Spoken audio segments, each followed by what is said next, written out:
అనుదిన నిత్యజీవపు మాటలు. దేవుని నామానికి మహిమ కలుగునుగాక.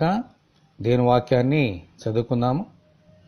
యజమానులారా, పరలోకములో మీకును యజమానుడున్నాడని ఎరిగి న్యాయమైనదియు ధర్మానుసారమైనదియు మీ దాసుల ఎడల చేయుడి.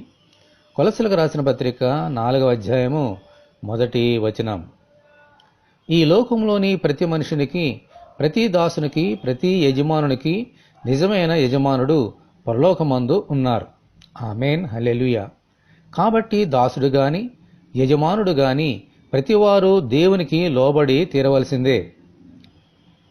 ఈ సత్యమును ఎరిగి ప్రతి యజమానుడు తమ దాసుల పట్ల న్యాయమైనదియు ధర్మమైనదియు వారి ఎడల జరిగింప బద్ధులై ఉన్నారు.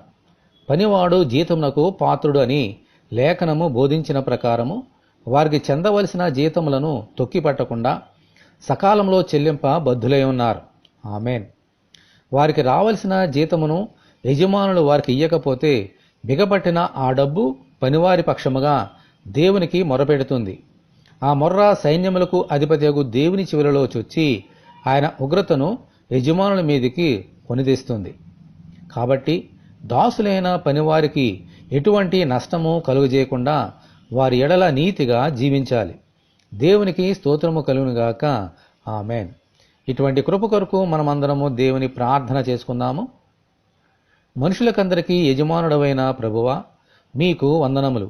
ఈ లోకంలోని ప్రతి యజమానుడు తమ దాసుల పట్ల న్యాయముగాను ధర్మముగాను జరిగించినట్లు అనుగ్రహించమని, ఈ వాక్యం వింటున్న బిడ్డలందరినీ అలాగున దీవించమని ప్రభువైన యేసుక్రీస్తు ద్వారా ప్రార్థన చేయుచున్నాము తండ్రి. ఆమేన్. తండ్రి అయిన దేవుని నుండి ప్రభువైన యేసుక్రీస్తు నుండి సమాధానమును విశ్వాసముతో కూడిన ప్రేమయును మనకందరికీ కలుగునుగాక. ఆమేన్. పరిశుద్ధ దేవుని మందిరం.